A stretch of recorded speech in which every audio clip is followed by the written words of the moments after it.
আমরা পূর্বেই league of nation সম্পর্কে আলোচনা করেছিলাম।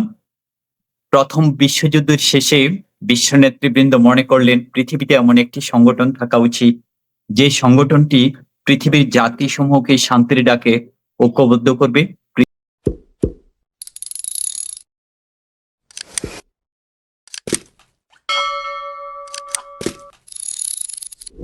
পৃথিবীতে যুদ্ধ বিগ্রহ এই বিষয়গুলোকে প্রতিহত করবে।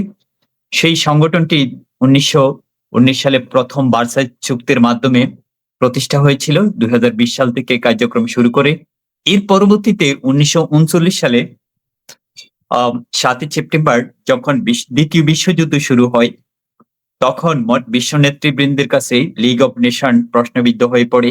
যেহেতু বিশ্ব শান্তি প্রতিষ্ঠার জন্য যুদ্ধ বিগ্রহ এড়িয়ে চলার জন্য লিগ অব নেশন প্রতিষ্ঠিত হয়েছিল, কিন্তু সেই আবদার লিগ অব নেশন পূরণ করতে না পারায় ১৯৩৯ সালে দ্বিতীয় বিশ্বযুদ্ধ শুরু হয়।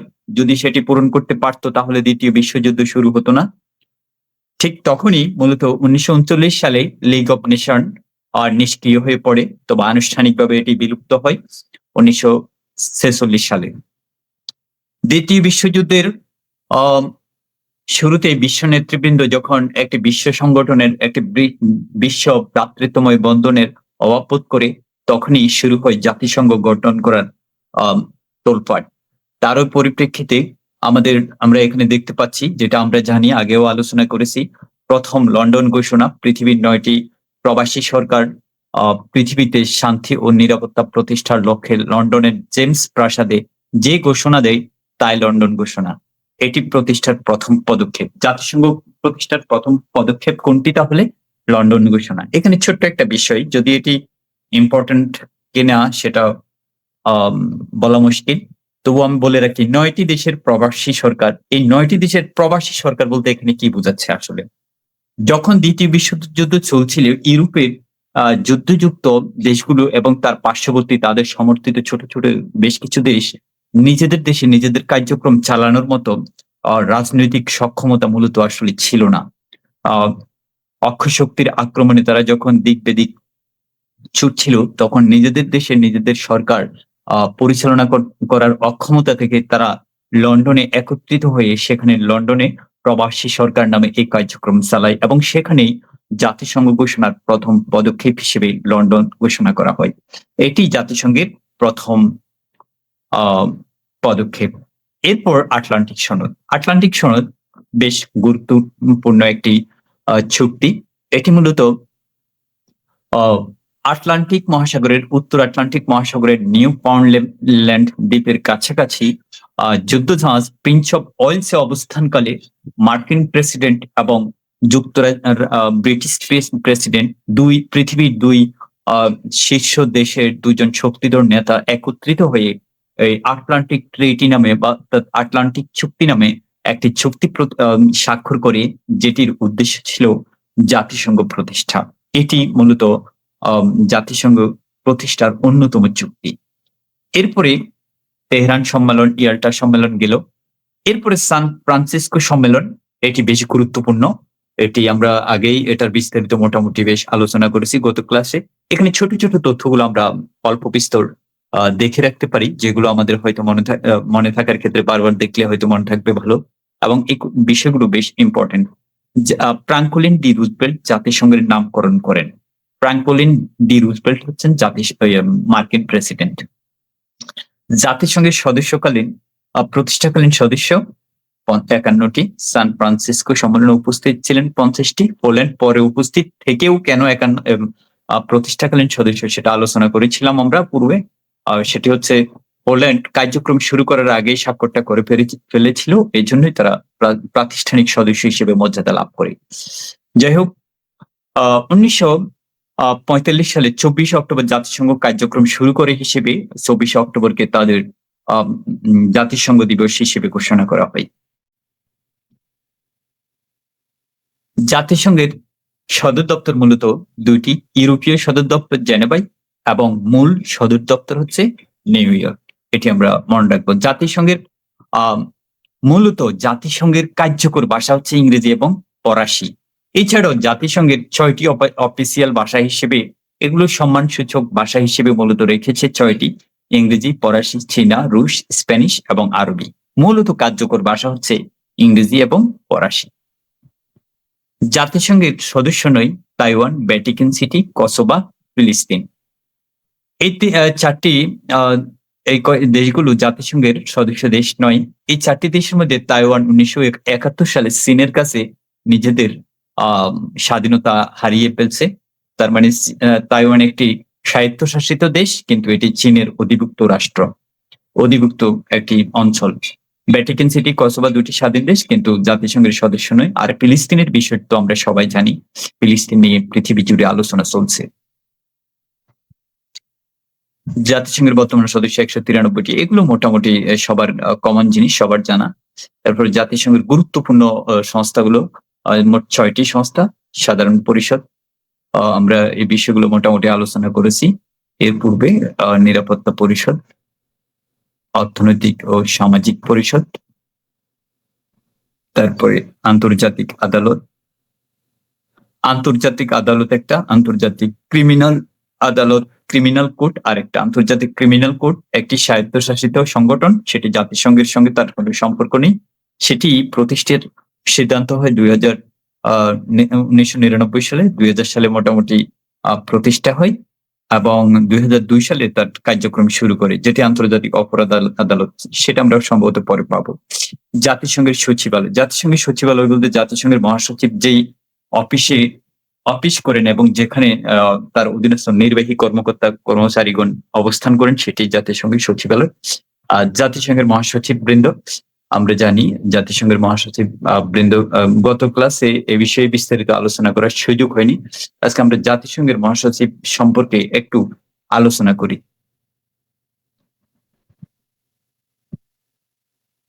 আচ্ছা, জাতিসংঘের প্রথম মহাসচিব ট্রিক বেলি, যিনি নরওয়ের নাগরিক, তিনি ১৯৪৬ সালে জাতিসংঘের মহাসচিব নির্বাচিত হয়েছিলেন।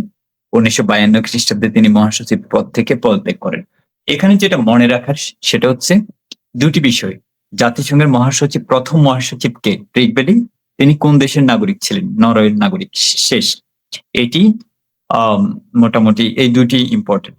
দেখ হ্যামারশোল্ড, এইখান থেকে বেশ কোশ্চেন আসে, মোটামুটি ইম্পর্টেন্ট। জাতিসংঘের দ্বিতীয় মহাসচিব কে? দ্বিতীয় মহাসচিব সুইডেনের নাগরিক। তিনি ১৯৪১ সালে বিমান দুর্ঘটনায় মৃত্যুবরণ করেন। মৃত্যু পরবর্তীতে তিনি ওই বছর মরণোত্তর শান্তিতে নোবেল পুরস্কার লাভ করেন। এখানে দুটি কোশ্চেন, জাতিসংঘের কোন মহাসচিব বিমান দুর্ঘটনায় নিহত হন, এই কোশ্চেনটি আসে, এবং জাতিসংঘের কোন মহাসচিব মরণোত্তর শান্তিতে নোবেল পুরস্কার লাভ করেন, এই কোশ্চেনটিও আসে। এই দুটি কোশ্চেন এখান থেকে ইম্পর্টেন্ট বেশ। উথান্ট গুরুত্বপূর্ণ হচ্ছে প্রথম এশীয় মহাসচিব, তিনি মায়ানমারের নাগরিক।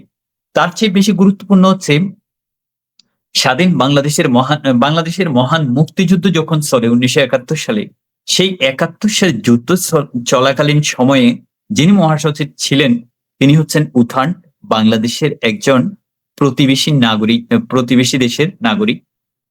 তো ওনার উথান্টের ব্যর্থতা হচ্ছে তিনি মহাসচিব থাকা সত্ত্বেও, আমাদের প্রতিবেশী দেশের নাগরিক মহাসচিব থাকা সত্ত্বেও বাংলাদেশের স্বাধীনতা যুদ্ধে তিনি কোনো পদক্ষেপ নিতে পারেননি, কোনো অবদান রাখতে পারেননি।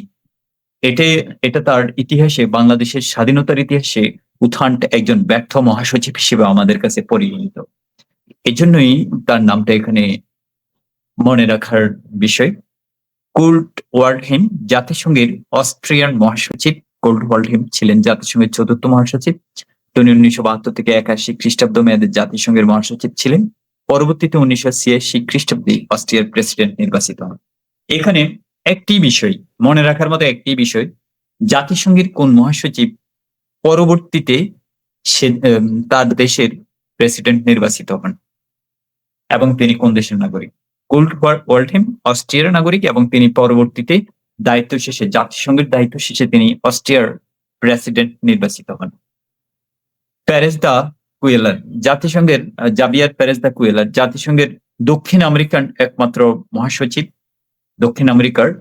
তিনি পেরুর নাগরিক। তিনি দায়িত্ব শেষে 2000 খ্রিস্টাব্দে পেরুর প্রধানমন্ত্রী নির্বাচিত হন। এটিও সেম, জাতিসংঘের কোন মহাসচিব দায়িত্ব পালন করার পরে তার দেশের প্রধানমন্ত্রী নির্বাচিত হয়েছিলেন? পেরেস দা কুয়েলার, জাতিসংঘের ৫ম মহাসচিব। ডক্টর বুট্রোস গালি, তিনি মিশরের নাগরিক। তিনি জাতিসংঘের ৬ষ্ঠ মহাসচিব। তিনি ছিলেন মুসলিম প্রধান দেশের হলেও তাকে মূলত অনেকে মুসলিম মনে করেন, তিনি মুসলিম ছিলেন না। তিনি ছিলেন কপটিক খ্রিস্টান। এখানে একটা বিষয়, কপটিক খ্রিস্টান কি জিনিস? কপটিক শব্দের অর্থ হচ্ছে প্রাচীন মিশরীয়। প্রাচীন মিশরীয় জাতিদেরকে কপটিক বলা হতো। তো সেই প্রাচীন মিশরীয় জাতি, প্রাচীন মিশরে যারা খ্রিস্টান ধর্ম পালন করছে তারাই মূলত কপটিক খ্রিস্টান। তাহলে প্রাচীন মিশরীয় খ্রিস্টানরাই হচ্ছে কপটিক খ্রিস্টান। কপটিক নামটা তো একটু আনকমন, তো প্রশ্ন জাগতে পারে কপটিক খ্রিস্টান কি? কফি আনান আফ্রিকা মহাদেশ থেকে নির্বাচিত জাতিসংঘের ২য় মহাসচিব। তিনি গানার মহাসচিব এবং জাতিসংঘের শান্তিতে নোবেল বিজয়ী মহাসচিব, এটি আমরা মোটামুটি জানি।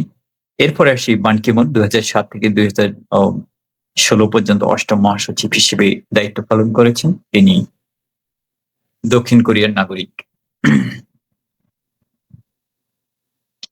অ্যান্টোনিও গুতেরেস, এখানে আরেকটা বিষয়, বান কি মুন এশিয়া মহাদেশ থেকে দায়িত্ব পালন করা কততম মহাসচিব? ২য় মহাসচিব। প্রথম উথান্ট, দ্বিতীয় বান কি মুন।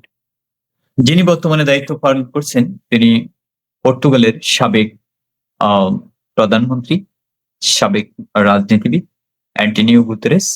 তিনি বর্তমানে জাতিসংঘের মহাসচিব হিসেবে দায়িত্ব পালন করছেন। ২০১৭ সাল থেকে অদ্যাবধি তিনি দায়িত্ব পালন করছেন। তাহলে আমরা যেটা জানলাম, শেষ তক আমাদেরকে যেটা মনে রাখার বিষয়, এই পর্যন্ত এশিয়া থেকে ২ জন, আফ্রিকা থেকে ২ জন, ইউরোপ থেকে ৪ জন এবং দক্ষিণ আমেরিকা থেকে ১ জন জাতিসংঘের মহাসচিব নির্বাচিত হয়েছিলেন।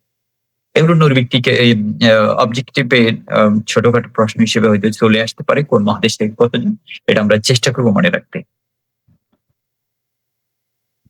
বাংলাদেশ এবং জাতিসংঘ, এখানে আমরা দেখতে পাচ্ছি ১৯৭৪ খ্রিস্টাব্দে বাংলাদেশ জাতিসংঘের সদস্যপদ লাভ করে। এখন প্রশ্ন জাগে আমাদের মনে, বাংলাদেশ স্বাধীন হওয়ার ৩ বছর পরে কেন বাংলাদেশ সদস্যপদ লাভ করেছে? আমরা জানি আমাদের মতো ছোটখাটো অনুন্নত দেশগুলো মূলত পরাশক্তিদের স্বার্থের উপর নির্ভর করে আমরা আসলে কতটুকু কি করতে পারবো। পরাশক্তিদের স্বার্থের বাহিরে আমরা আসলে নিজেদের শক্তি, সামর্থ্য, প্রচেষ্টা, স্বপ্ন, এগুলো দিয়ে আমরা খুব বেশি কার্যকর কোনো পদক্ষেপ বাস্তবায়ন করতে পারি না। ১৯৭১ সালের যুদ্ধটাও ঠিক তার ফলাফল। ঠিক যুদ্ধ পরবর্তী সময়ে বিভিন্ন সংগঠন, বিভিন্ন দেশ, বিভিন্ন আন্তর্জাতিক সংস্থার সঙ্গে আমরা নৈতিকভাবে, আদর্শিকভাবে আমাদেরকে সংগ্রাম করতে হয়েছে, যেটাকে স্নায়ুযুদ্ধের মতো সংগ্রাম বলা যায়। অস্ত্রের যুদ্ধ শেষ হয়েছে ৭১-এ, কিন্তু ৭১-এর পরেও আমরা বিভিন্ন পরাশক্তির সঙ্গে, বিভিন্ন সংগঠনের সঙ্গে, সংস্থার সঙ্গে আমাদেরকে নৈতিক এবং আদর্শিক যুদ্ধে লিপ্ত হতে হয়েছিল। ঠিক সেরূপ একটি ব্যাপার জাতিসংঘের, আমরা জানি জাতিসংঘের নিরাপত্তা ৫টি স্থায়ী সদস্য দেশ ভেটো দেওয়ার ক্ষমতা রাখে। নিরাপত্তা পরিষদের যে ৫টি স্থায়ী সদস্য দেশ, সেগুলো হচ্ছে আমরা জানি মার্কিন যুক্তরাষ্ট্র, যুক্তরাজ্য, ফ্রান্স, রাশিয়া এবং চীন। বাংলাদেশ স্বাধীন হওয়ার পর জাতিসংঘের সদস্য হওয়ার ক্ষেত্রে প্রত্যক্ষভাবে বাধা হয়েছিল, ভেটো ক্ষমতা দিয়েছিল যুক্তরাষ্ট্র এবং চায়না। যুক্তরাষ্ট্র এবং চায়না চায়নি যে বাংলাদেশ স্বাধীন হোক। কেন চায়নি সেই হিসাব কিতাব অনেক দূর, সেটা অনেক আলোচনার বিষয়। পরাশক্তি দেশগুলোর মধ্যে রাশিয়া আমাদেরকে বেশ সাপোর্ট দিয়েছে, ফ্রান্স মোটামুটি সাপোর্ট দিয়েছে, তবে সবচেয়ে বেশি পাশে ছিল রাশিয়া। চীন এবং যুক্তরাষ্ট্র সরাসরি বিরোধিতা করেছে। তো স্বাধীনতা লাভের পর এই ২টি দেশের ভেটো ক্ষমতার কারণে আমরা মূলত স্বাধীনতা জাতিসংঘের সদস্যপদ লাভ করতে পারেনি। এরপর অনেক আবেদন, অনুনয় বিনিময়ের পর ১৯৭৪ সালে আমরা জাতিসংঘের সদস্যপদ লাভ করি শেখ মুজিবুর রহমানের নেতৃত্বে। এরপর শেখ মুজিবুর রহমান, যদি এই সময়ের প্রেক্ষাপটের প্রশ্নটা ইম্পোর্টেন্ট না, তোমাদের জানার জন্য জেনে রাখা উচিত। সেটি ছিল ২৯তম অধিবেশন। এটা মনে রাখতে পারো, জাতিসংঘের কততম অধিবেশনে বাংলাদেশ সদস্যপদ লাভ করে এবং কততম সদস্য? ১৩৬তম সদস্য। ২৯তম অধিবেশন, সেটি ছিল ২৯তম অধিবেশন এবং সদস্যপদ লাভ করে ১৭ই সেপ্টেম্বর ১৯৭৪। শেখ মুজিবুর রহমান ২৫ সেপ্টেম্বর বাংলায় সেখানে বক্তব্য রাখেন প্রথম। এরপরে বাংলাদেশ ১৯৭৬ খ্রিস্টাব্দে জাতিসংঘের সাধারণ পরিষদের ৪১তম অধিবেশনে সভাপতিত্ব করেন। বাংলাদেশের পক্ষে সভাপতিত্ব করেন হুমায়ুন রশিদ চৌধুরী, আমাদের বাংলাদেশের কূটনীতিক। বাংলাদেশ ১৯৭৮ সালে সিদ্ধান্ত হয়, তবে ১৯৭৯ এবং ৮০ এই ২ বছর জাতিসংঘের অস্থায়ী পরিষদ, অর্থাৎ জাতিসংঘের নিরাপত্তা পরিষদের যে অস্থায়ী সদস্য, ১০টি অস্থায়ী সদস্য প্রতি ২ বছর অন্তর অন্তর পরিবর্তন হয়। সেই সুযোগে আমরা ১৯৭৯-৮০ সেশনে একবার এবং ২০০২ এবং ২০০১ সেশনে একবার, দুবার জাতিসংঘের নিরাপত্তা পরিষদের অস্থায়ী সদস্য থাকার মর্যাদা লাভ করেছি। যাই হোক, এরপর জাতিসংঘের বর্তমান স্থায়ী প্রতিনিধি এখানে মাসুদ বিন মোমেন আছে, তবে বর্তমানে সালাউদ্দিন চৌধুরী নামে একজন আছেন। নোমান সালাউদ্দিন চৌধুরী জাতিসংঘের বর্তমানে স্থায়ী প্রতিনিধি বাংলাদেশের। এরপর জাতিসংঘের মিশন তো বাংলাদেশে জাতিসংঘের মিশন শুরু হয়েছিল সর্বপ্রথম ১৯৪৮ সালে। তো বাংলাদেশ প্রথম ১৯৮৮ সালে ১৯৮৮ সালে অংশগ্রহণ করে ইরান যুদ্ধ নিবৃত্ত করার জন্য। এরপর বাংলাদেশ চড়াই উতরাই করে বাংলাদেশ বেশ সুনামের সঙ্গে জাতিসংঘে বাংলাদেশ সেনাবাহিনী জাতিসংঘের অধীনে বিশ্বের বিভিন্ন অঞ্চলে যুদ্ধ পরিস্থিতি এড়াতে বাংলাদেশের শান্তিরক্ষী বাহিনী হিসেবে বাংলাদেশ সেনাবাহিনী কাজ করে। আমরা জানি বাংলাদেশ দ্বিতীয় অবস্থানে রয়েছে বর্তমানে। শান্তিরক্ষী মিশনে কাজ করার ক্ষেত্রে বাংলাদেশ দ্বিতীয় অবস্থানে আছে। এখানে বেশ কিছু তথ্য আছে, এগুলো মোটামুটি তোমরা যে বই কিনো না কেন সব বইতে এই তথ্যগুলো আছে, কমন তথ্য, এগুলো ভালো করে পড়ে নিবে। তবে একটি বিষয় মনে রাখে, জাতিসংঘের প্রথম মিশন ১৯৪৮ সালে শুরু হয়। সর্বশেষ মিশন তো এটা আসলে তখনকার, এটা আমাদের এই বইটা যখন প্রণীত হয়েছিল, এটা কয়েক বছর আগে। এটা তো চলমান বিষয়, এটা প্রতিনিয়ত বর্তমানেও, যেমন আমরা জানি কঙ্গো, রুয়ান্ডা, সোমালিয়া, আফ্রিকার বিভিন্ন অনুন্নত দেশগুলোতে, যেগুলোতে বিভিন্ন ধরনের সন্ত্রাস, জঙ্গি, বিভিন্ন ধরনের বিষয়গুলো আছে, সেগুলোতে সক্রিয় রয়েছে।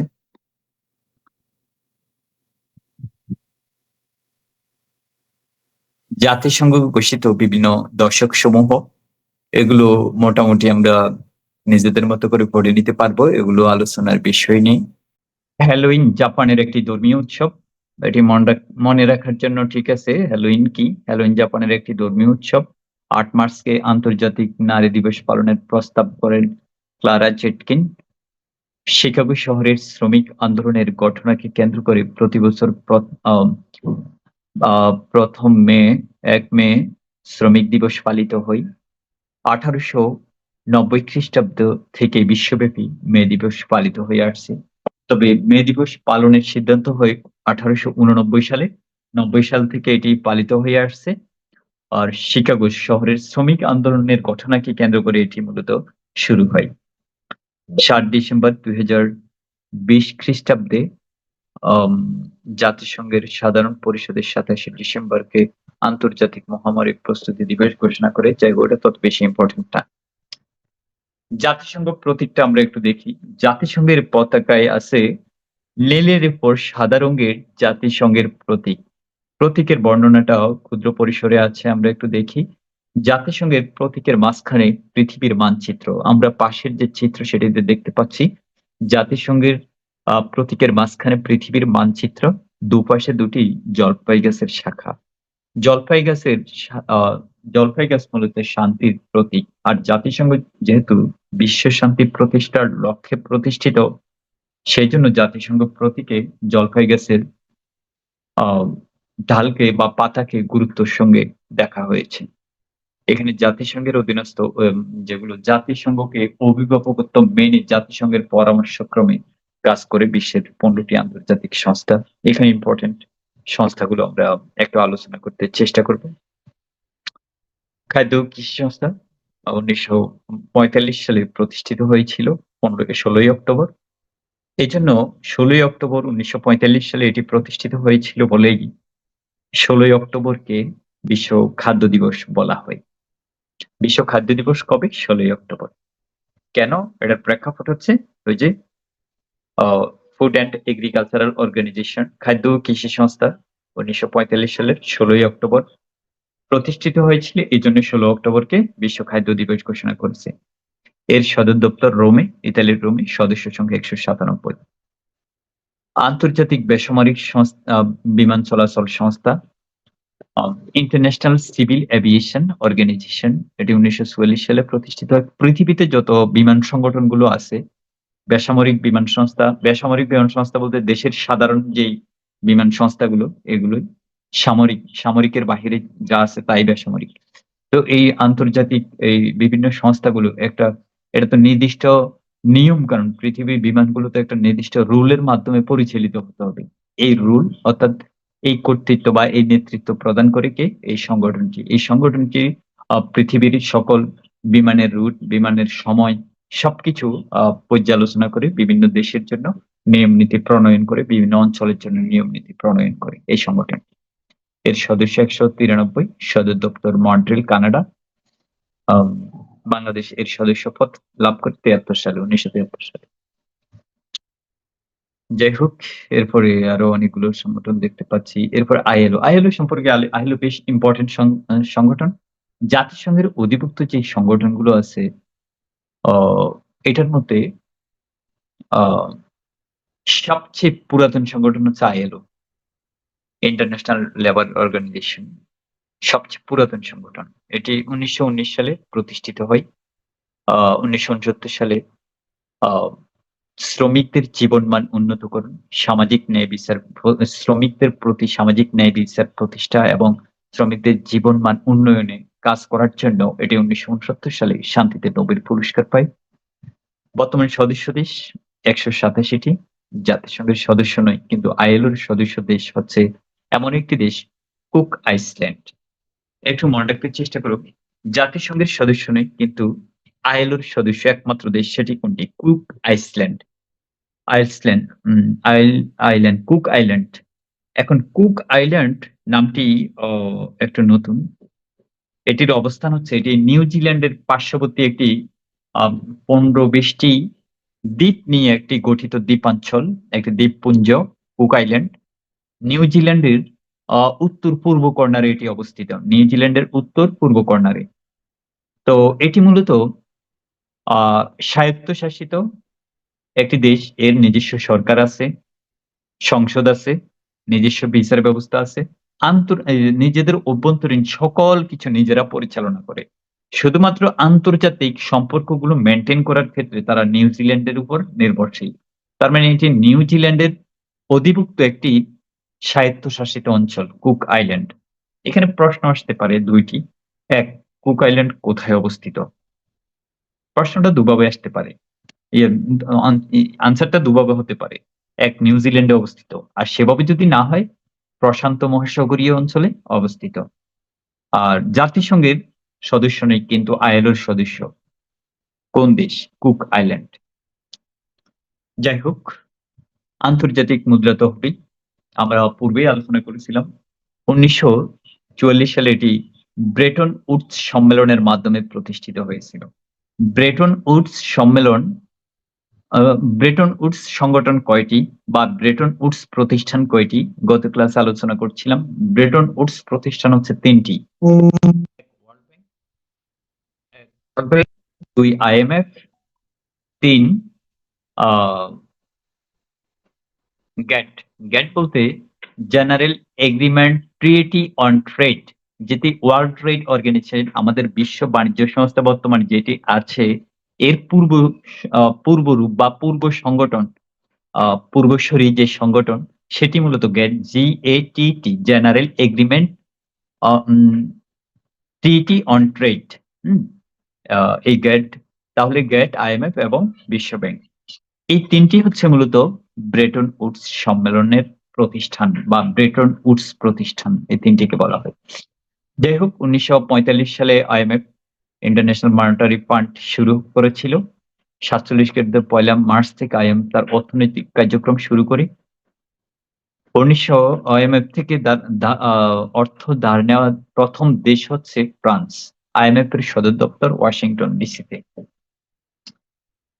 IMF এর বেইল আউট প্যাকেজের মাধ্যমে বাংলাদেশ বাণিজ্য ভারসাম্য রক্ষা করে। IMF এর কাজ কি? আন্তর্জাতিক, আমরা একটু দেখি, আন্তর্জাতিক আর্থিক ব্যবস্থাপনা করা, বিভিন্ন দেশের মুদ্রার বিনিময় মূল্য তত্ত্বাবধান করে স্থিতিশীল রাখা, বিশ্বব্যাপী নেতিবাচক বাণিজ্য দূর করে ভারসাম্য অর্জনে ঋণ প্রদান করা, উন্নয়নশীল দেশগুলোর সাথে সমৃদ্ধ অর্থনৈতিক স্থিতিশীলতা অর্জন এবং দারিদ্র্য হ্রাসে সহায়তা করার জন্য নীতিমালা প্রদান, সদস্য দেশগুলোতে আর্থিক সহায়তা প্রদান, অর্থনৈতিক স্থিতিশীলতা বৃদ্ধিতে কাজ করা। তো মূলত IMF এর কাজ হচ্ছে এক কথায় বিশ্ব অর্থনৈতিক এবং বাণিজ্যিক এই দুটি বিষয়কে সমন্বয় করে পৃথিবীর মুদ্রা ব্যবস্থাকে এবং অর্থনৈতিক ব্যবস্থাকে স্মুথ রাখা, স্থিতিশীল রাখা, ইতিবাচক রাখা এবং এগুলো রাখার জন্য বিভিন্ন নীতি প্রণয়ন করা এবং বিভিন্ন অর্থনৈতিক সংগঠনগুলোকে, দেশগুলোকে অর্থনৈতিক অভিভাবক হিসেবে পরামর্শ প্রদান করা, মূলত অভিভাবকত্ব প্রদান করা এই সংগঠনটির কাজ। এরপর আমরা ইউনেস্কো জাতিসংঘের বিশ্ব সাহিত্য সংস্থা, এর পূর্ণরূপ United Nations educational scientific and cultural organisation. আমরা এর নামের মধ্যে দেখতে পাচ্ছি এডুকেশনাল সায়েন্টিফিক এবং কালচারাল অর্গানাইজেশন। তাহলে এটি শিক্ষা, বিজ্ঞান, কালচার, অর্থাৎ পৃথিবী জুড়ে সংস্কৃতি, শিক্ষার উন্নয়ন, শিক্ষার সঙ্গে বিজ্ঞান, বিজ্ঞানের সংশ্লেষ, এই বিষয়গুলোতে শিক্ষা, বিজ্ঞান এবং সংস্কৃতিতে বিভিন্ন নতুনত্ব, বিভিন্ন ঐতিহ্য, এই বিষয়গুলোকে রক্ষা করা, এগুলোকে ধারণ করা, এগুলোর ঐতিহ্য ধরে রাখা, এগুলোকে আরো বিকশিত করা, সমৃদ্ধ করার ক্ষেত্রে এই সংস্থা পরামর্শ দিয়ে থাকে, ইতিবাচক কাজ করে থাকে। এটি 1946 সালে প্রতিষ্ঠিত হয়েছিল। সদস্য দেশ 193টি। সদস্য দেশ 193টি, এটি মনে রাখার বিষয়। ফিলিস্তিন ইউনেস্কোর সর্বশেষ সদস্য। ফিলিস্তিন 1918 সালে ইউনেস্কোর সদস্যপদ লাভ করে। এর প্রতিক্রিয়া হিসেবে যুক্তরাষ্ট্র এবং ইসরায়েল 1918 সালে ইউনেস্কো ত্যাগ করে। এর প্রতিক্রিয়া হিসেবে ইউনেস্কো আন্তর্জাতিক পর্যায়ে খ্যাতিমান ব্যক্তি তথা প্রতিষ্ঠানের নামে এই যাবৎ প্রতিষ্ঠা আন্তর্জাতিক পুরস্কার প্রদান করে। এরই ধারাবাহিকতায় সংস্থাটি প্রবর্তন করে বাংলাদেশের জাতির পিতা বঙ্গবন্ধু শেখ মুজিবুর রহমানের নামে একটি পুরস্কার। যাই হোক, এটি আমাদের সময়ের প্রেক্ষাপটে এখন খুব গুরুত্বপূর্ণ নয়, কাজেই এটি আমরা এড়িয়ে যেতে পারি। বিশ্ব স্বাস্থ্য সংস্থা, যেটিকে আমরা সংক্ষেপে WHO বলি, ওয়ার্ল্ড হেলথ অর্গানাইজেশন, 1948 সালে 7 এপ্রিল এটি প্রতিষ্ঠিত হয়। এই জন্যই 7 এপ্রিলকে আমরা বিশ্ব স্বাস্থ্য দিবস হিসেবে পালন করে থাকি। WHO এর সদর দপ্তর জেনেভা, সদস্য সংখ্যা 194। এগুলোই মূলত মনে রাখার বিষয়। বিশ্ব ব্যাংক গ্রুপ, আমরা গত ক্লাসে আলোচনা করেছিলাম। বিশ্ব ব্যাংক গ্রুপের মোট সদস্য 5টির কাজ 5 ধরনের। তবে মূল বিশ্ব ব্যাংক বলতে আমরা দুটি সংস্থাকে বুঝি, IBRD এবং IDA। এই দুটি মূলত বিশ্ব ব্যাংক। তবে বিশ্ব ব্যাংক গ্রুপ বললে এর সদস্য 5টি। এই 5টি IBRD, IDA, IFC, ICSID এবং MIGA। এগুলো আমরা গত ক্লাসে আলোচনা করেছিলাম। এগুলো আপনারা ভালো করে পড়বেন। বিশ্ব বাণিজ্য সংস্থা, যেটি বলছিলাম গ্যাটের উত্তরসূরি। গ্যাটের উত্তরসূরি হচ্ছে বর্তমানে ওয়ার্ল্ড ট্রেড অর্গানাইজেশন। এই যে এখানে লেখা আছে ব্রেটন উডস সম্মেলন 1944 খ্রিস্টাব্দে 1 থেকে 22 জুলাই যুক্তরাষ্ট্রের নিউ হ্যাম্পশায়ার ব্রেটন উডস নামক স্থানে আইবিএডি তথা বিশ্বব্যাংক, আইএমএফ এবং ইন্টারন্যাশনাল ট্রেড অর্গানাইজেশন গঠনের ব্যাপারে সিদ্ধান্ত গৃহীত হয়।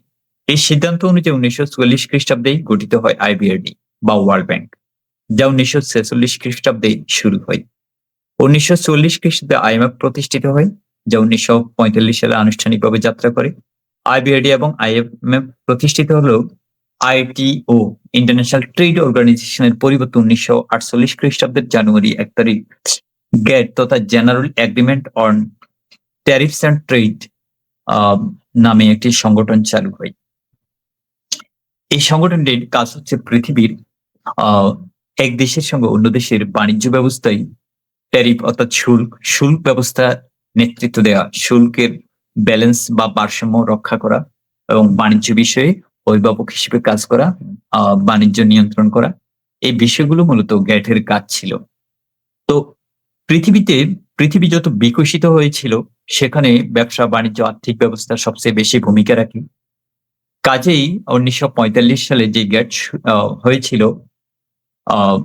বিংশ শতাব্দীর শেষের দিকে সেই গ্যাট পুরোপুরি চাহিদা পূরণ করতে পারতেছিল না। তার পরিপ্রেক্ষিতে বিশ্বে দেখা দিল যে বিশ্বে যখন নতুন নতুন পণ্য আসছে, নতুন নতুন সংগঠন আসছে, বিশ্বে পূর্ণ প্রতিযোগিতার বাজার দেখা দিয়েছে। তার পরিপ্রেক্ষিতে মুক্ত অর্থনীতির বাজার গুরুত্বপূর্ণ হয়ে ধরা দিয়েছিল। তার পরিপ্রেক্ষিতে গ্যাটের পরিবর্তে 1995 সালে ওয়ার্ল্ড ট্রেড অর্গানাইজেশন শুরু হয়। ওয়ার্ল্ড ট্রেড অর্গানাইজেশন প্রতিষ্ঠিত হয় 1995 সালে, গ্যাট প্রতিষ্ঠিত হয় 1948 সালে। কিন্তু এখানে প্রশ্ন হতে পারে, ওয়ার্ল্ড ট্রেড অর্গানাইজেশনের পূর্বসূরি সংগঠন কোনটি বা গ্যাটের উত্তরসূরি সংগঠন কোনটি? যাই হোক, ওয়ার্ল্ড ট্রেড অর্গানাইজেশন বর্তমান সদস্যের সঙ্গে 164, সর্বশেষ সদস্য আফগানিস্তান, সদর দপ্তর সুইজারল্যান্ডের জেনেভায়। এই বিষয়গুলো আমরা মনে রাখবো। ইউনিসেফ জাতিসংঘের শিশু তহবিল, জাতিসংঘের শিশুদের নিয়ে কাজ করে। জাতিসংঘের উন্নয়ন কর্মসূচি ইউএনডিপি, এটি মূলত বিশ্বের মানব উন্নয়ন সূচক প্রকাশ করে প্রতি বছর। মানব উন্নয়ন সূচক বলতে মানুষের দক্ষতা নিরূপণ করে পৃথিবীর কোন দেশের নাগরিকদের দক্ষতার মান কেমন, কর্মদক্ষতার মান কেমন, চিন্তা চেতনার মান কেমন, এই বিষয়গুলো মূলত ইউনাইটেড ডেভেলপমেন্ট প্রোগ্রাম আওতাধীন। এটার উপর নির্ভর করে এরা প্রতি বছর একটি সূচক তালিকা প্রকাশ করে। আমরা সবসময় নিচের দিকে থাকি। যাই হোক, জাতিসংঘের উন্নয়ন বিষয়ক উদ্বাস্তু বিষয়ক হাই কমিশন আমরা তো বুঝি। বিশ্বের যুদ্ধ বিবাদমান অঞ্চলগুলোতে আমরা প্রতি বছর দেখি অসংখ্য মানুষ নিজের দেশ ছেড়ে পালিয়ে যায়। যেমন রোহিঙ্গারা, যখন রোহিঙ্গাদের উপর অমানবিক অত্যাচার, নির্যাতন, হত্যা, ধর্ষণ শুরু হয়েছিল 2015 থেকে 18 সালের দিকে, তখন তারা বিকল্প দেশ খুঁজছিল প্রাণে বাঁচার জন্য। এই পরিস্থিতি থেকে United Nation High Commission for Refugees, এই সংগঠনটি বাংলাদেশকে অনুরোধ করে তাদেরকে আপাতকালীন সময়ের জন্য রিসিভ করার জন্য। তৎকালীন সরকার মনে করলো মানবতার স্বার্থে এদেরকে আমাদের রিসিভ করা উচিত, না হয়তো মায়ানমার এদেরকে সমূলে মেরে ফেলবে। তখন বাংলাদেশ সরকার এদেরকে জায়গা দেয়, আমরা জানি। ঠিক একইভাবে ফিলিস্তিনের অধিকাংশ নাগরিক ফিলিস্তিন ছেড়ে আশেপাশের মুসলিম দেশগুলোতে আশ্রয় নিয়ে নেয়। আফগানিস্তানের অনেক দেশ, আফগানিস্তানে যুদ্ধ হওয়ার সময় পাকিস্তান, ইরান, এই দুটি দেশে আশ্রয় নেয়। তো এই বিষয়গুলো মূলত এক দেশের নাগরিকরা তো আরেক দেশ সহজেই রিসিভ করতে চাইবে না। এই বিষয়টাতে অভিভাবকত্ব প্রদান করে, পরামর্শ দিয়ে থাকে, অনুরোধ করে থাকে এই সংস্থাটি। এটি মূলত জাতিসংঘের United Nation High Commission for Refugee মানে কি? উদ্বাস্তু। যাই হোক, কমনওয়েলথ হচ্ছে ব্রিটিশ সংগঠন, মূলত ব্রিটিশ সাম্রাজ্যের অধিভুক্ত যে সকল দেশ ছিল একসময়, ব্রিটিশ কলোনি ছিল যে সকল দেশ একসময়, 1950-এর দশকের দিকে যখন তারা বিভিন্ন দেশকে স্বাধীনতা দিয়ে দিচ্ছিল নিজেদের পরিস্থিতি খারাপ দেখে, তখন তারা এই দেশগুলোর সঙ্গে তাদের সম্পর্ক রাখার জন্য চিন্তা করলো এটা কি করা যায়। যদিও এই সংগঠনটি ১৯৩৩ সাল থেকে এটি আম আ ২৬ এখানে দেওয়া আছে ২৬ সালে প্রথম ইম্পেরিয়াল সম্মেলনের তো ৩৩ সালে এটি আনুষ্ঠানিক একটি আসে। ৩১ সালে একটি আনুষ্ঠানিক যাত্রা শুরু করার আ পদক্ষেপ নেওয়া হয়। তার প্রেক্ষিতে এটি প্রতিষ্ঠিত হয়। আম যদিও তখন কার্যক্রম খুব বেশি আ দৃশ্যমান ছিল না। মূলত ১৯৪০ সাল থেকে ৫০ সালের দিকে অনেকগুলো দেশকে যখন স্বাধীনতা দিচ্ছিল, তার মানে স্বাধীনতা দেওয়ার পরে এই দেশগুলো ব্রিটিশ কলোনি থেকে মুক্তি পেয়ে সদ্য স্বাধীন দেশগুলো আ কমনওয়েলথের সদস্য হয় ব্রিটিশ নিয়ম অনুসারে। আ সদস্য সংখ্যা বাড়ার সঙ্গেই সদস্য সংখ্যা বাড়ার সঙ্গে আ এর কার্যক্রম বাড়তে শুরু করে। তো তাহলে কমনওয়েলথের সদস্য মূলত যে সকল দেশ পূর্বে ব্রিটিশদের আওতাভুক্ত ছিল তারাই। এর বাহিরেও দেশ থাকতে পারে। এর প্রতিষ্ঠাকালীন সদস্য ছিল ৮ টি। আর বাংলাদেশ স্বাধীনতার পর ১ম যে সংগঠনটির সদস্যপদ লাভ করে সেটি হচ্ছে কমনওয়েলথ। এটি আমাদের মনে রাখতে হবে।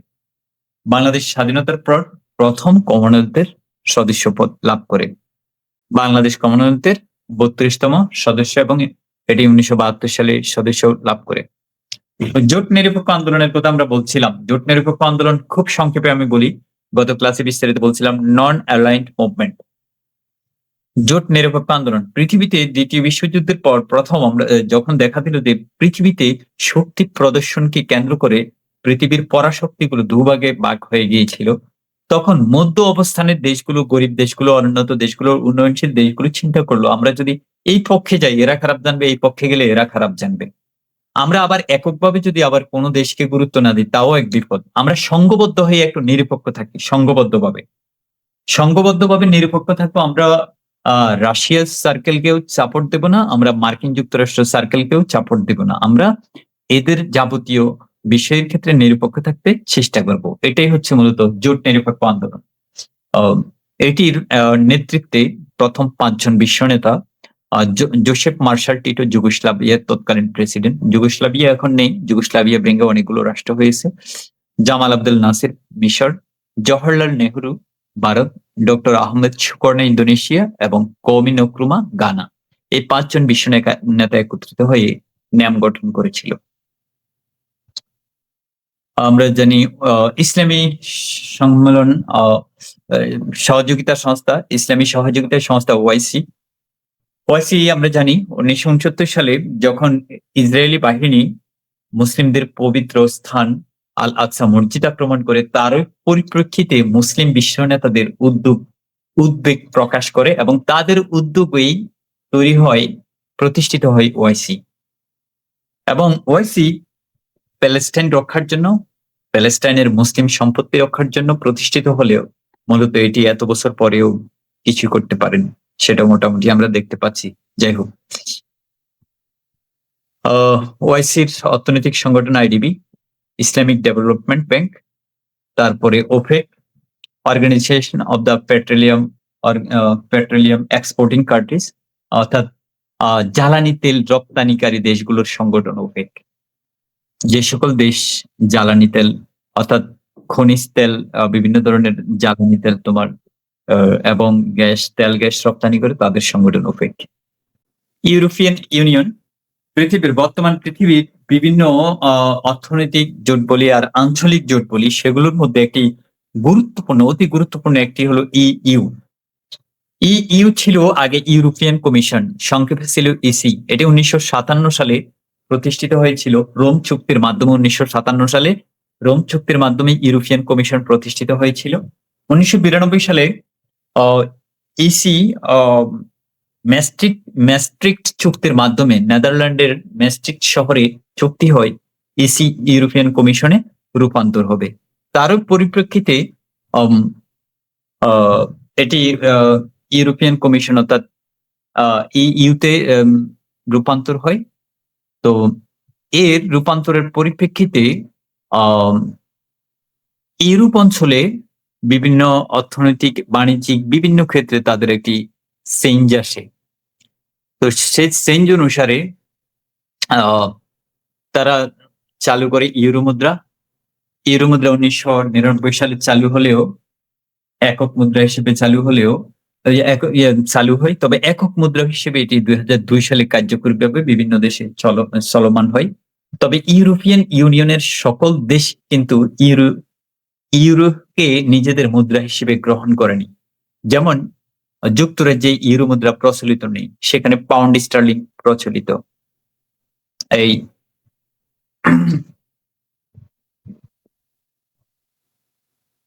ইউরোর কেন্দ্রীয় ব্যাংকের সদর দপ্তর জার্মানির ফ্রাঙ্কফুর্ট। মনে রাখার মতো বিষয় সেনজেন চুক্তি, যেটি ইউরোপীয় অঞ্চলের জন্য একটি গুরুত্বপূর্ণ। জল, স্থল এবং আকাশ পথে এক ভিসায় কিংবা ভিসা ব্যতীত জাতীয় পরিচয়পত্র দিয়ে অবাধে ইউরোপ ভ্রমণ বা চলাচল করার লক্ষ্যে ১৯৮৫ খ্রিস্টাব্দে ১৪ জুন লুক্সেমবার্গের সেনজেন শহরে স্বাক্ষরিত চুক্তি এটি। এটি বেশ ইম্পর্টেন্ট ইউর ক্ষেত্রে। ১৯৮৫ খ্রিস্টাব্দে বেলজিয়াম, ফ্রান্স, পশ্চিম জার্মানি, লুক্সেমবার্গ, নেদারল্যান্ডস এই চুক্তিতে স্বাক্ষর করে। এরূপ ফলশ্রুতিতে ১৬ মার্চ ১৯৯৫ খ্রিস্টাব্দ থেকে ভিসামুক্ত ইউরোপ যাত্রা শুরু হয়। তাহলে সেনজেন চুক্তি হয় ১৯৮৫-তে, কার্যকর হয় ৯৫-তে। এর মূল উদ্দেশ্য হচ্ছে ইউরোপের বিভিন্ন দেশগুলোর নাগরিক ভিসাবিহীনভাবে বা জাতীয় পরিচয়পত্রের মাধ্যমে এক দেশ থেকে অন্য দেশে যেন সহজে ভ্রমণ করতে পারে। সেনজেনযুক্ত দেশ ২৩টি। সেনজেনযুক্ত বাহিরে রয়েছে আয়ারল্যান্ড, রোমানিয়া, বুলগেরিয়া। না, দেখো এখানে ইউরোপিয়ান ইউনিয়নের সদস্য কিন্তু সেনজেন চুক্তিতে নেই। হ্যাঁ, ৪টি দেশ: Ireland, Romania, Bulgaria, Croatia.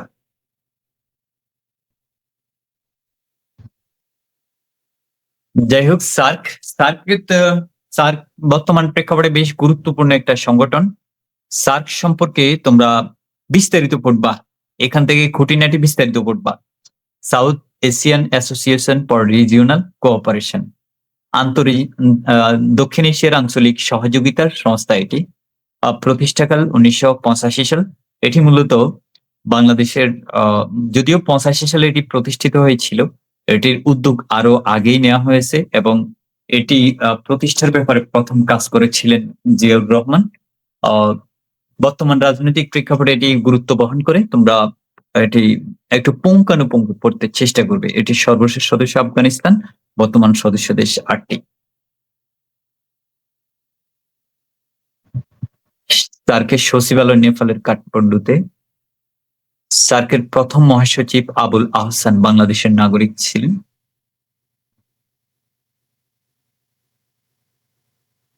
SAARC বিশ্ববিদ্যালয় ভারতের নয়াদিল্লিতে অবস্থিত। ছোট ছোট তথ্যগুলো, এগুলো একটু বিস্তারিত পড়বা।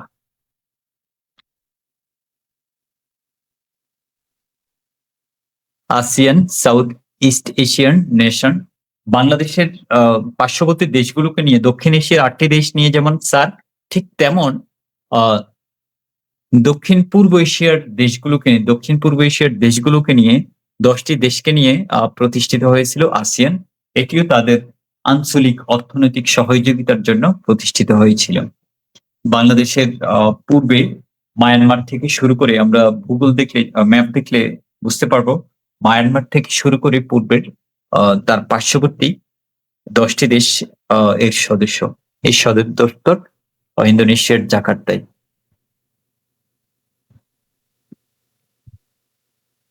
এশীয় উন্নয়ন ব্যাংক, এডিবি। D8 মুসলিম দেশগুলোর নেতৃত্বে সংগঠিত একটি অর্থনৈতিক জোট। এটি ইরানের নেতৃত্বে গঠিত হয়েছিল। আরব লীগ, মুসলিমদের সংগঠনগুলোর মধ্যে সবচেয়ে প্রাচীন সংগঠন হচ্ছে আরব লীগ। এটি ১৯৪৫ সালে প্রতিষ্ঠিত হয়েছিল। এই সদর দপ্তর মিশরের কায়রোতে। সদস্য সংখ্যা ২২টি। একটু বিশ্বের কয়েকটি সামরিক সংগঠন সম্পর্কে একটু পড়ি।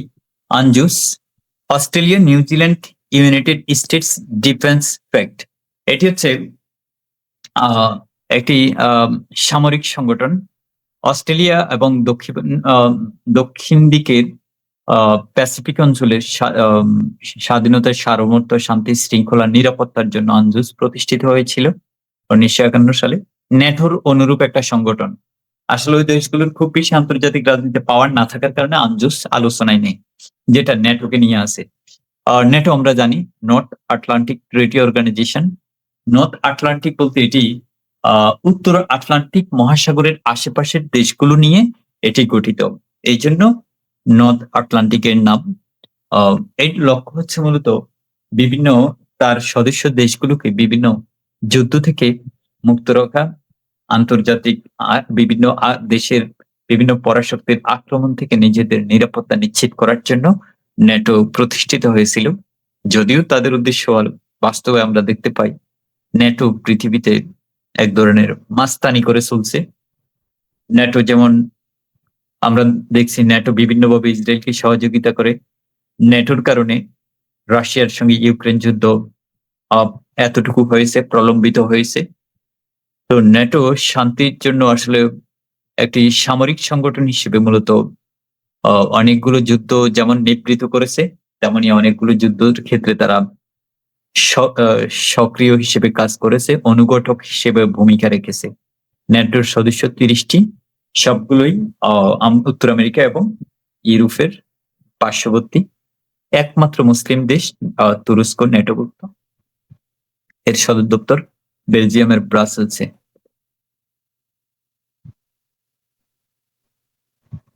রেড ক্রস আন্তর্জাতিক সেবা সংস্থা। এটি বিশ্বজুড়ে মানবতার জন্য কাজ করে। যেখানে মানবতা বিপন্ন হয়, যেখানে মানুষের প্রাণ, মানুষের নিরাপত্তা, মানুষের খাদ্য, বাসস্থান এগুলোর সমস্যা ব্যাপকভাবে দেখা দেয়, রেড ক্রস সেখানেই ছুটে যায়, সেখানেই কাজ করে। রেড ক্রসের মুসলিম দেশগুলোর নাম হচ্ছে রেড ক্রিসেন্ট। রেড ক্রসকে মুসলিম দেশগুলো গ্রহণ করেনি। রেড ক্রসের সঙ্গে আসলে খ্রিস্ট ধর্মীয় একটা ব্যাপার-স্যাপার জড়িত আছে, যে ক্রস চিহ্ন রেড ক্রসের। এই জন্য রেড ক্রসকে মুসলিম যে দেশগুলো ক্রস গ্রহণ না করে ক্রিসেন্ট অর্থাৎ অর্ধচন্দ্র, দেখবা রেড ক্রিসেন্টের বাংলাদেশের রেড ক্রিসেন্টের যে ড্রেস আছে স্বেচ্ছাসেবীরা পরে, সেখানে একটা অর্ধ চাঁদ আছে, একটা চাঁদ আছে ঈদের চাঁদের মতো গোল। তো এই অর্ধচন্দ্র ক্রিসেন্ট মানে অর্ধচন্দ্র, রেড ক্রিসেন্ট। আমরা রেড ক্রসের পরিবর্তে রেড ক্রসের অঙ্গ সংগঠন বা রেড ক্রসে এক কথায় রেড ক্রিসেন্টকে গ্রহণ করেছে। মুসলিম দেশগুলোতে রেড ক্রসের রেড ক্রিসেন্ট রূপ প্রচলিত রয়েছে। রেড ক্রস দুস্থ মানবতার সেবায় নিয়োজিত আন্তর্জাতিক সংস্থা, 1863, বেশ পুরাতন সংগঠন। হ্যান্ডি ডুনান্ট সুইজারল্যান্ডের নাগরিক, তিনি শুরু করেছিলেন। রেড ক্রিসেন্ট দিবস 8ই মে মনে রাখতে আমরা চেষ্টা করব। মুসলিম বিশ্বের রেড ক্রস রেড ক্রিসেন্ট নামে পরিচিত, যেটা বলছিলাম। এরপর অ্যামনেস্টি ইন্টারন্যাশনাল, রোটারি ইন্টারন্যাশনাল, অনেকগুলো সংগঠন আছে, অরবিস ইন্টারন্যাশনাল, যেগুলো বিভিন্ন মানবিক সেবায় কাজ করে। কেয়ার ইন্টারন্যাশনাল, অক্সফাম, আইসিসি আন্তর্জাতিক অপরাধ আদালত। আন্তর্জাতিক অপরাধ আদালত জাতিসংঘের কোনো প্রতিষ্ঠান নয়, এটি একটি স্বাধীন প্রতিষ্ঠান। 1998 খ্রিস্টাব্দে এটি রোম চুক্তিতে স্বাক্ষরিত হয়। 2002 খ্রিস্টাব্দে কার্যকর হওয়ার মধ্য দিয়ে আইসিসি প্রতিষ্ঠিত হয় 2002 খ্রিস্টাব্দে। এর পূর্ণরূপ ইন্টারন্যাশনাল ক্রিমিনাল কোর্ট। সদর দপ্তর নেদারল্যান্ডসের হেগে। বর্তমান সদস্য সংখ্যা 123টি, বিচারকের সংখ্যা 18টি। একটা জিনিস মনে রাখবা, আন্তর্জাতিক আদালতের বিচারক 15টি, আন্তর্জাতিক অপরাধ আদালতের বিচারকের সংখ্যা 18টি। উভয় সংগঠনের বিচারকদের মেয়াদ 9 বছর। গ্রিনপিস একটি পরিবেশবাদী সংগঠন, এর সদর দপ্তর নেদারল্যান্ডস। যুক্তরাষ্ট্রের গোয়েন্দা সংস্থা সিআইএ, সেন্ট্রাল ইন্টেলিজেন্স এজেন্সি, এটাই যুক্তরাষ্ট্রের মূল কেন্দ্রীয় সিআইডি হিসেবে, যেটাকে আমরা সিআইডি বলি আমাদের বাংলাদেশের প্রেক্ষাপটে। তাদের সিআইএ তাদের মূল কেন্দ্রীয় গোয়েন্দা সংস্থা হিসেবে, রাষ্ট্রীয় গোয়েন্দা সংস্থা হিসেবে এটি কাজ করে। এফবিআই তাদের আরেকটি গোয়েন্দা সংস্থা, ডিএও তাদের আরেকটি গোয়েন্দা সংস্থা। এগুলো একটু ইম্পর্টেন্ট, এগুলো একটু মনে রাখতে চেষ্টা করবে। জাস্ট কোন দেশের। ব্ল্যাক ওয়াটার হলো যুক্তরাষ্ট্র ভিত্তিক একটি গোয়েন্দা সংস্থা। ব্ল্যাক ওয়াটার, এটিও মনে রাখতে চেষ্টা করবো। আরো ভারতের গোয়েন্দা সংস্থা, তারপরে আইএসআই পাকিস্তানের গোয়েন্দা সংস্থা, বিভিন্ন দেশের এই গোয়েন্দা সংস্থাগুলো মনে রাখতে চেষ্টা করব। হামাস, ফিলিস্তিন, ব্ল্যাক সেপ্টেম্বর, ফিলিস্তিনের গেরিলা সংগঠন ব্ল্যাক সেপ্টেম্বর, এটি এটি মনে রাখতে চেষ্টা করব। ব্ল্যাক সেপ্টেম্বর, ফিলিস্তিনের গেরিলা সংগঠন। Islamic state, Iraq, Lebanon, Syria সহ মধ্যপ্রাচ্যের বিভিন্ন দেশে খেলাফতের দাবিতে গঠিত হওয়া একটি গেরিলা সংগঠন, যেটি আইএস নামে গত 10 বছর ধরে পৃথিবীতে বেশ আলোচিত, আইএস নামে পরিচিত, যেটিকে বিভিন্ন আন্তর্জাতিক গোষ্ঠী জঙ্গি সংগঠন হিসেবে বলে। এটি মূলত আইএস, ইসলামিক স্টেট প্রতিষ্ঠা করা এদের আন্দোলনের মূল লক্ষ্য। এরপর হিজবুল্লাহ, লেবাননের একটি সংগঠন, এটি প্যালেস্টাইনের সঙ্গে বেশ কাজ করছে প্যালেস্টাইন মুক্তির জন্য। যাই হোক, এ ধরনের বিভিন্ন গোয়েন্দা সংস্থাগুলো এগুলো মনে রাখতে চেষ্টা করবে। ব্ল্যাক ক্যাট ভারতের কমান্ডো বাহিনী, গডসা আর্মি মায়ানমারের সামরিক শাসন বিরোধী গেরিলা সংগঠনের নাম গডসা আর্মি, এটি ইম্পর্টেন্ট একটু। বিভিন্ন দেশের সামরিক অপারেশন আমরা গত ক্লাসে অল্প বিস্তর আলোচনা করেছিলাম। আজকে আমরা একটু করে দেখতে পারি, জাস্ট মনে রাখার জন্য আমরা একটু করে দেখি। খুব বেশি লাগবে না, আমরা 5-7 মিনিটের মধ্যে শেষ করে দেব। বাংলাদেশ সম্পর্কিত অপারেশন সার্চলাইট, সেটি আমরা জানি 1971 সালে 25শে মার্চ কালরাতে পাকিস্তানি বাহিনী কর্তৃক বর্বর হামলা, যেটি সারা বাংলাদেশ বিশেষ করে ঢাকা শহরে নিরপরাধ মানুষের উপর, ঘুমন্ত মানুষের উপর পরিচালিত হয়েছিল। সেটি অপারেশন সার্চলাইট নামে পরিচিত। অপারেশন জ্যাকপট, এটি একটি গেরিলা আক্রমণ, যেটি বাঙালি মুক্তিবাহিনীর সদস্যরা যেটি পাকিস্তানি সেনাবাহিনীর বিরুদ্ধে করেছিল। এটি মূলত পাকিস্তানের নৌশক্তিকে ধ্বংস করার জন্য মুক্তিবাহিনীর পরিচালিত অভিযান অপারেশন জ্যাকপট। এটি সাগরেই সংগঠিত হয়েছিল। এরপরে operation close door, operation Manna. Operation close door স্বাধীনতা 1971 সালের স্বাধীনতার পর অস্ত্র সংগ্রহ বা নাগরিকদের অস্ত্র জমা দেওয়ার একটা অভিযান। অপারেশন মান্না 1991 সালের ঘূর্ণিঝড় যখন বাংলাদেশের দক্ষিণাঞ্চলে ব্যাপক বন্যা হয়, সে বন্যার পরে যুক্তরাজ্য কর্তৃক পাঠানো ত্রাণ ব্যবস্থা, সেই একই ত্রাণ ব্যবস্থার নাম যুক্তরাষ্ট্র দিয়েছিল অপারেশন সিএনজেল, যুক্তরাষ্ট্রের সহযোগিতার নাম। যাই হোক, এগুলো আমরা মোটামুটি গত ইতে দেখছিলাম। ভারত সম্পর্কিত বিভিন্ন অপারেশন টুইস্টার, অপারেশন বিজয় 1991 সালে গান্ধী কর্তৃক শিখ, এই প্রশ্নটা নিয়ে একটি সমস্যা আছে। ইন্দিরা গান্ধী কর্তৃক শিখদের পবিত্র কৃষ্ণের স্বর্ণ মন্দিরে পরিচালিত সেনা অভিযান। এরপর অপারেশন বিজয় 1999 খ্রিস্টাব্দে কার্গিল সীমান্তে পাকিস্তান বাহিনীর বিরুদ্ধে ভারতের পরিচালিত অভিযান।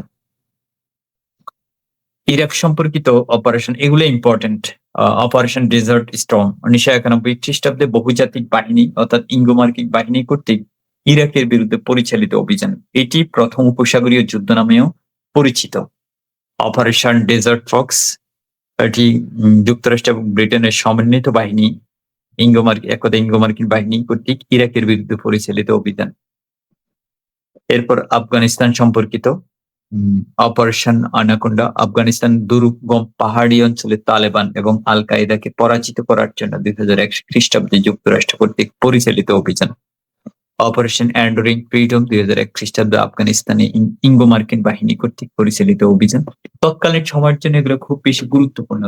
বর্তমান প্রেক্ষাপটে আসলে এই সবগুলা গুরুত্বপূর্ণ না, কিছু কিছু গুরুত্বপূর্ণ।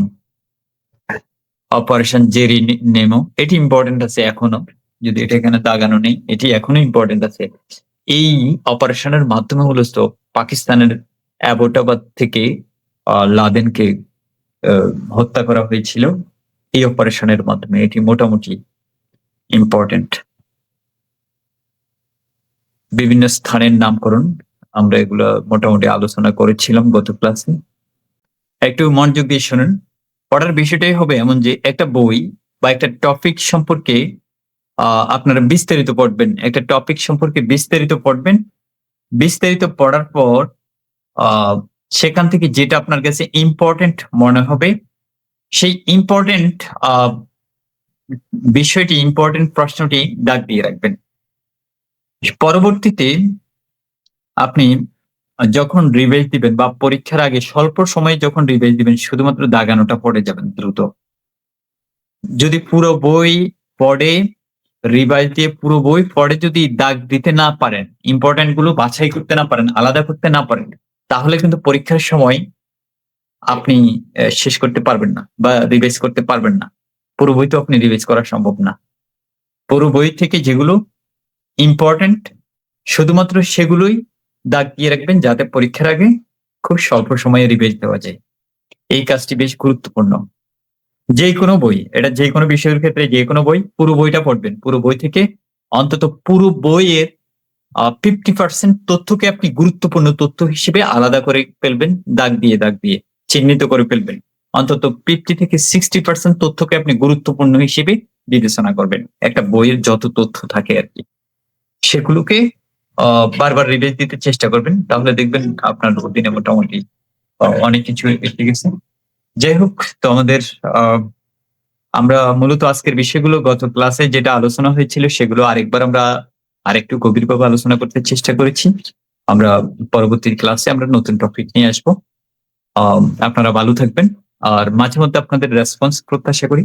কোনো কিছু জানার থাকলে বা কোনো পরামর্শ থাকলে বা পড়াশোনার কৌশল বা কি হতে পারে, কিভাবে পড়তে পারেন, এই সংক্রান্ত বিভিন্ন বিষয় নিয়ে যদি কোনো কোয়েশ্চেন থাকে আপনারা আ এগুলো পরামর্শ চাইতে পারেন, জিজ্ঞাসা করতে পারেন, আলোচনা করতে পারেন।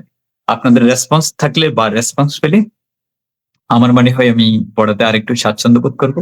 আমার ভেতর থেকে যে বিষয়গুলো আসার আপনাদেরকে বোঝানোর ক্যাপাসিটি, বিভিন্ন তথ্য মনে পড়ার বিষয় এগুলো কিন্তু আ যারা শিক্ষার্থী থাকেন তাদের রেসপন্স এর উপর অনেকটা নির্ভর করে। যাই হোক ভালো থাকবেন। আপনাদের জন্য শুভকামনা। অনেক ধন্যবাদ সবাইকে।